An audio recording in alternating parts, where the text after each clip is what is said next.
अब टॉपिक पे आते हैं। इंट्रोडक्शन। मेडिसिनल केमिस्ट्री है क्या? मेडिसिनल केमिस्ट्री जो है ये इंटरडिसिप्लिनरी फील्ड है। इंटरडिसिप्लिनरी फील्ड यानी कि इस मेडिसिनल केमिस्ट्री में कई सारे फील्ड्स जो हैं वो जुड़े हुए हैं। यूजुअली किसी भी पर्टिकुलर फील्ड के साथ वो अकेला ही नहीं होता, और भी दूसरे साइंस के फील्ड जो हैं वो जुड़े रहते हैं। तो इसी तरह मेडिसिनल केमिस्ट्री भी इंटरडिसिप्लिनरी है, यानी अलग अलग डिसिप्लिन से मिल के बना हुआ एक फील्ड है, जिसमें क्या क्या है। ऑर्गेनिक केमिस्ट्री पढ़ते आ रहे हैं आप 2-1.5 साल से। ऑर्गेनिक केमिस्ट्री है, फिज़िकल केमिस्ट्री है। फिज़िकल केमिस्ट्री यूजुअली ड्रग्स के जो फिज़िकल प्रॉपर्टीज़ हैं उनसे जुड़ा हुआ है।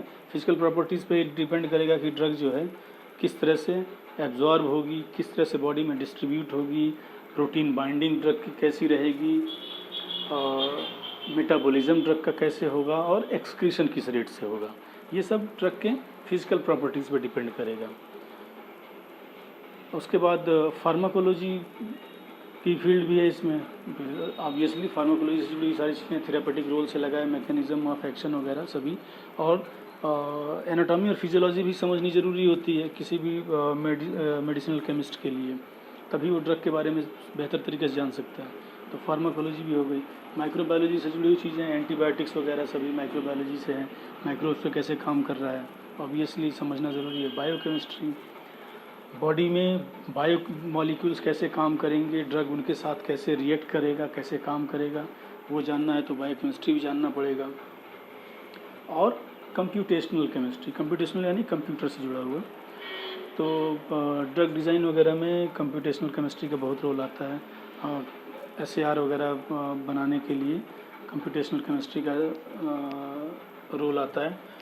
ड्रग डिज़ाइन से मतलब डिस्कवरी ऑफ ड्रग, नई ड्रग को बनाना किसी भी पर्टिकुलर इंडिकेशन के लिए, तो वो चीज़ें हो जाती हैं।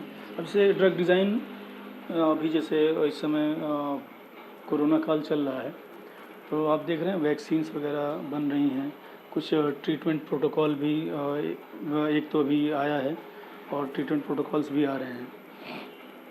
तो जो नई वैक्सीन हमने डेवलप की, एस्ट्राजेनेका हार्वर्ड ने डेवलप की, भारत बायोटेक ने डेवलप की, फाइज़र ने डेवलप की, और रशिया ने स्पुतनिक डेवलप की। ये जो वैक्सीन्स बनी यही ड्रग डिज़ाइन है। वैक्सीन भी एक तरह की ड्रग है, तो यही ड्रग डिज़ाइन है। अब यूजुअली जो है नॉर्मली किसी भी वैक्सीन के डेवलपमेंट में, नॉर्मल प्रोसेस में लगभग 5 से 7 साल तक लगते हैं। लेकिन अभी क्योंकि इमरजेंसी सिचुएशन है, पैंडेमिक की सिचुएशन है, तो जो क्लिनिकल ट्रायल्स वगैरह के प्रोटोकॉल्स हैं वो घटा दिए जाते हैं। इसलिए आप अगर न्यूज़ पढ़ रहे हो तो आप पढ़ रहे हो, सुन रहे हैं, टीवी वाली न्यूज़ की बात नहीं कर रहा मैं। न्यूज़ आप प्रिंट मीडिया वगैरह की न्यूज़ आप देख रहे हो मोबाइल पे, चाहे न्यूज़पेपर्स वगैरह में, तो उसमें आपको दिखेगा कि इमरजेंसी अप्रूवल दिया गया है। वैक्सीन को DGCI ने इमरजेंसी अप्रूवल दिया, या किसी वैक्सीन को US FDA ने इमरजेंसी अप्रूवल दिया, या अभी इंटरफेरॉन्स के ट्रीटमेंट को इमरजेंसी अप्रूवल मिला है अभी रिसेंटली, हफ्ता भर पहले। इमरजेंसी अप्रूवल हम क्यों कह रहे हैं? क्योंकि ड्रग जो है, यानी कि वैक्सीन जो है, वो नॉर्मल प्रोसेस को फॉलो करते हुए नहीं आई है, एक्सेलरेटेड प्रोसेस से आई है, जल्दी लॉन्च की गई है। 3 ही फेज़ तक के ट्रायल हुए, चौथे फेज़ का ट्रायल नहीं हुआ है, और वो 3 फेज़ के ट्रायल भी कम बैच साइज़ में जल्दी निपटाए गए हैं। इसलिए वो इमरजेंसी अप्रूवल कहते हैं उनको, इसलिए ये इतने जल्दी में लॉन्च हो गई ड्रग्स, वैक्सीन्स। तो खैर ये तो हुआ ड्रग डिज़ाइन के बारे में पर्टिकुलर इधर। बाकी बातें दूसरे टॉपिक पे करेंगे इसमें डिटेल में बाद में। वापस आते हैं मेडिसिनल केमिस्ट्री पे। अब मेडिसिनल केमिस्ट्री किससे कंसर्न है? डिस्कवरी यानी कि फाइंड करना, खोजना, डिस्कवरी, डिज़ाइन, सिंथेसिस, और interaction of pharmaceutical agent with body. Obviously pharmaceutical agent का बॉडी से क्या इंटरेक्शन हो रहा, उस सब को ढूंढना, पता करना। तो डिस्कवरी, जैसे नया मॉलिक्यूल हमने डिस्कवर किया या बनाया, डिज़ाइन किया, और उसके बाद उसको बना लिया, उसके बाद उसको सिंथेसाइज करेंगे बड़े स्केल पे, और फिर उनको टेस्ट करेंगे, क्लिनिकल ट्रायल्स होंगे, ये सभी जो है इसका पार्ट है, मेडिसिनल केमिस्ट्री का पार्ट है। ड्रग को बनने से लेके मार्केट में लॉन्च होने तक, मार्केट में जाने लायक बनाने तक या क्लिनिकल ट्रायल्स के लायक बनाने तक। मेडिसिनल केमिस्ट्री जो है यूजुअली छोटे ऑर्गेनिक मॉलिक्यूल से जुड़ा हुआ है, चाहे वो नेचुरल मॉलिक्यूल हो या सिंथेटिक मॉलिक्यूल्स हों। अच्छा, एक चीज़ जानिए, ड्रग के आप बड़े बड़े स्ट्रक्चर्स देखते होंगे, एक टर्म होता है फार्माकोफोर। फार्माकोफोर ड्रग का किसी पर्टिकुलर ड्रग में जो स्ट्रक्चर है, उस स्ट्रक्चर का वो हिस्सा होता है जो कि रिसेप्टर बाइंडिंग और थेरापेटिक रेस्पॉन्स के लिए रिस्पॉन्सिबल होता है। ठीक है, फार्माकोफोर यानी कि वो ड्रग का वो हिस्सा जो कि रिसेप्टर बाइंडिंग के लिए चाहिए होता है, इम्पॉर्टेंट होता है, और क्योंकि रिसेप्टर से बाइंड कर रहा है तो ये रिस्पॉन्स क्या मिलेगा वो भी उसी पे डिफाइन करेगा। कई बार हम क्या करते हैं, जो कंप्यूटेशनल केमिस्ट्री में यानी कि ड्रग डिज़ाइन में जो कंप्यूटर बेस्ड है, उसमें हम क्या करते हैं, यही फार्माकोफोर डेवलप करते हैं पहले, कि ये फार्माकोफोर डेवलप कर लिया और ये जो है इस तरह का रिस्पॉन्स दे सकता है। अब उस फार्माकोफोर को स्टेबल बनाने के लिए हम उसके इर्द गिर्द स्ट्रक्चर रचते हैं ताकि वो उस फार्माकोफोरिक ग्रुप को स्टेबल बनाया जा सके। तो एडिशनल स्ट्रक्चर उसके साथ जोड़ा जाता है ताकि वो स्टेबल हो।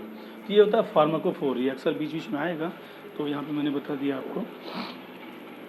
तो इसीलिए कहा जा रहा है कि मेडिसिनल केमिस्ट्री किससे डील करता है, यूजुअली स्मॉल ऑर्गेनिक मॉलिक्यूल से डील करता है जो कि नेचुरल या सिंथेटिक हो सकते हैं। और क्लिनिकल यूज़ में ज़्यादातर जो ड्रग्स हैं वो स्मॉल ऑर्गेनिक कंपाउंड्स हैं। आप देखेंगे स्ट्रक्चर कुछ एक को छोड़ के, जैसे मैक्रो मॉलिक्यूल जैसे कि एजिथ्रोमाइसिन, एरिथ्रोमाइसिन, मैक्रोलाइड्स हैं या स्टेरॉइड्स हैं, कुछ इस तरह के स्ट्रक्चर्स को छोड़ के ज़्यादातर जो स्ट्रक्चर्स हैं वो छोटे छोटे स्ट्रक्चर्स हैं, 1 रिंग के, 2 रिंग के, 3 रिंग के, इतने ही, ज़्यादा बड़े स्ट्रक्चर्स नहीं हैं जो ड्रग्स हैं। जबकि आपके जो बायो मॉलिक्यूल्स होते हैं यूजुअली प्रोटीन से जो बने होते हैं वो बहुत बड़े बड़े स्ट्रक्चर होते हैं। जैसे इंसुलिन ही है, लगभग 6000 डाल्टन मॉलिकुलर वेट होता है इसका, कितने 25, लगभग एक इंसुलिन जो है वो बनती है 30, 20, 50, 51 मॉलिक्यूल, 51 अमीनो एसिड से मिलकर बनी होती है। तो ये बहुत बड़ा स्ट्रक्चर है। लेकिन जो ड्रग्स हैं वो इतने बड़े स्ट्रक्चर्स नहीं हैं, ये स्मॉल ऑर्गेनिक कंपाउंड्स हैं। तो वो हैं, या ऑर्गेनोमेटेलिक कंपाउंड्स हैं। ऑर्गेनोमेटेलिक यानी कि मेटल के साथ ऑर्गेनिक ग्रुप जुड़ा हुआ है, ऑर्गेनोमेटेलिक कंपाउंड्स हैं। बायोफार्मास्यूटिकल्स हैं, बायोफार्मास्यूटिकल यानी जो हमारे शरीर में पैदा हो रहे हैं, बायोलॉजिकल प्रोडक्ट्स वो हैं, जैसे कि इंसुलिन ही है, हम दूसरे से लेते हैं। और यूजुअली जो हम इंसुलिन इस्तेमाल करते हैं इंजेक्शन देने के लिए डायबिटिक पेशेंट्स को, वो इंसुलिन कहाँ से आता है, कुछ तो रिकॉम्बिनेंट डीएनए टेक्नोलॉजी से बनता है, और ज़्यादातर जो है वो पिग से या इक्वाइन यानी कि हार्स वगैरह से एक्सट्रैक्ट किया जाता है, उनके पैंक्रियाज से लिया जाता है। तो बायोफार्मास्यूटिकल्स हैं। और इनऑर्गेनिक कंपाउंड्स तो काफ़ी सारे मैंने आप लोगों को पढ़ाए हुए हैं पहले सेमेस्टर में, तो ये सब जो है वो इस्तेमाल होते हैं। तो ये है मेडिसिनल केमिस्ट्री। तो मेडिसिनल केमिस्ट्री क्या है, इंटरडिसिप्लिनरी फील्ड है जिसमें कि ऑर्गेनिक केमिस्ट्री है, फार्माकोलॉजी है, फिजिकल केमिस्ट्री है, माइक्रोबायोलॉजी है, बायोकेमिस्ट्री है, कंप्यूटेशनल केमिस्ट्री है। और उस कंप्यूटेशनल केमिस्ट्री से मतलब वही कंप्यूटर एडेड ड्रग डिज़ाइन के साथ साथ बायोस्टैटिस्टिक्स का पार्ट भी होगा। और मेडिसिनल केमिस्ट्री यूजुअली कंसर्न किससे है, डिस्कवरी, ड्रग की डिस्कवरी, उसका डिज़ाइन, उसको डेवलप करना, बनाना, सिंथेसिस, उसको सिंथेसाइज करना, और उसका इंटरेक्शन किससे, बॉडी के साथ। और स्मॉल ऑर्गेनिक मॉलिक्यूल्स होते हैं यूजुअली, या ऑर्गेनोमेटेलिक कंपाउंड होंगे, या इनऑर्गेनिक कंपाउंड होंगे, या बायोफार्मास्यूटिकल्स होंगे, तो ये सब होते हैं। तो ये हुआ इंट्रोडक्शन मेडिसिनल केमिस्ट्री के बारे में। इसको थोड़ा सा पढ़िए, जो बेसिक जो टर्म्स इसमें आ रहे हैं, अभी तक मैंने कुछ टर्म्स बोले हैं, या जो कुछ इसमें 2-4 आए हैं टर्म्स, इनको पढ़िए ढूंढ के। आज की क्लास के लिए इतना ही है। कल जो है इससे आगे डिस्कस करेंगे इनका हिस्ट्री और डेवलपमेंट।